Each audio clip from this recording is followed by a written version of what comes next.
One of the first Haggadot that I ever purchased is a Haggadah called Migdal HaEder HaChadash. I don't recall when I purchased it or where I purchased it, but it began the collection that I have today of way over 100 different Haggadot, with commentaries from the classical to the most modern. Migdal HaEder Haggadah is a fascinating volume. It's a compilation of 115 commentaries in one volume. It was compiled in the 19th century by a scholar named Rabbi Yisrael David Miller from Grodno. He published it for the first time in Vilna in 1892. The copy I own is called HaChadash, new, but there's nothing new about it. It is a photostat copy from the original. It was printed in New York by a company called the Gross Brothers Printing Company, and they didn't even put in the cover the date of publishing because they didn't consider it important. Among the 115 commentaries that are found in this volume, there's one called Chemdat Yisrael, and it is written by Rabbi Miller himself. It is in this commentary that I found a remarkable and mind-boggling comment that I want to share with you in this Devar Torah for the Haggadah. My focus is the opening comment of the Haggadah. We rise and we lift our Seder plate and we say, Ha Lachma Anya. This is the bread of affliction that our forefathers ate in Egypt. Throughout the ages, numerous commentators have studied every word, every nuance, and why this was chosen as the opening of the Magid section of the Seder night. Chemdas Yisrael, to my knowledge, is the only commentator that suggests that Ha Lachma Anya isn't just a nice introduction to the Seder, but it's actually a polemic against blood libels that used to take place during the Pesach time itself.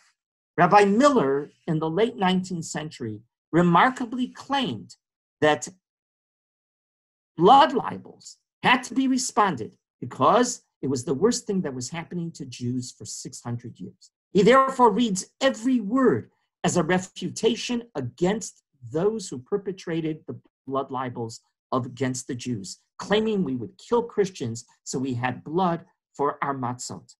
To give extra credence that this is a very important passage, Rabbi Miller claims that Ha Lachma Anya isn't simply a nice passage, but it was written Beruach HaKodesh, with divine inspiration.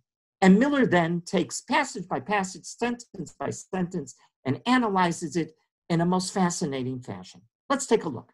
Ha Lachma Anya, those first three words. This is poor bread. He says matzah is tasteless. It's lechem oni. It's just wheat and water. If there was blood, you would be able to detect the taste right away. That's not what happens with matzah. This is the bread that our forefathers ate in the land of Egypt. This whole ritual, he says, has nothing to do with Christianity because its history happened way before Christianity ever started. Let all who are hungry come and eat. This is a general invitation of Jews to non-Jews, to Gentiles, to come and join us. If you want to come to our homes in peace and harmony, you're more than welcome. Let all who are needy come and celebrate Passover. The invitation continues to the Gentiles. If you're interested in investigating why we do what we do, please come and you'll find that even the afikoman, when we eat matzah a second time, is only to remind us of the Korban Pesach, the Paschal Lamb. And then we end, Hashtahacha, L'shana haba, Ba'ara Yisrael. This year we are here. Next year, may we be in the land of Israel. And this phrase is no longer a polemic, but it's a reassurance to Jews that as our prophets promised us, we will be successful and the anti-Semites will fail. He then concludes with the statement that our Torah is eternal and that never would a Jew violate a biblical law like eating blood. It is so antithetical to Judaism that it just never would occur. And therefore, he's basically saying the blood libels are ridiculous and baseless. But we still must wonder why in 1892 did Rabbi Miller believe that he had to interpret the opening of the Haggadah as a defense against blood libels. Here, the history is important. The answer was that 10 years prior to this, On April 1st, 1882, in a little hamlet in northeastern Hungary called Tisza Eszlar, there was a terrible blood libel against the Jews. It happened on Shabbos HaGadol and right before Pesach. A 14-year-old Christian girl in Tisza Eszlar went disappearing. Immediately, the anti-Semites in town claimed she was abducted and killed by the Jews so they would have her blood for baking their matzos for Pesach.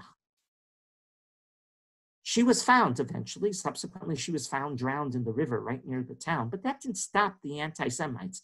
Actually, many of the Jewish leaders of Tisza Eszlar were arrested, and a year-long trial took place until finally they were all found acquitted and no guilt whatsoever.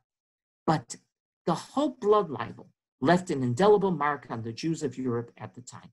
That blood libel was so threatening to the Jews that 10 years later, Rabbi Miller in his Haggadah felt he had to interpret Ha Lachma Anya as a polemic against blood libels. He felt Jews needed to know how to defend themselves against any blood libel that Christians might suggest at this time of the year. And so he offered this amazing and novel interpretation that wasn't only a refutation to the blood libels, but it was also a reassurance that Jews would succeed against all odds. He no doubt hoped that his words would be so shocking to the reader that they would leave an impact upon the person who picks up Chemdas Yisrael as his commentary for the Haggadah. And may it be God's will that Rabbi Miller's worry against such vile anti-Semitism will end forever, and that indeed we will merit the ability to celebrate Pesach in Yerushalayim HaBnuya. Thank you, and a Chag Kosher V'Sameach.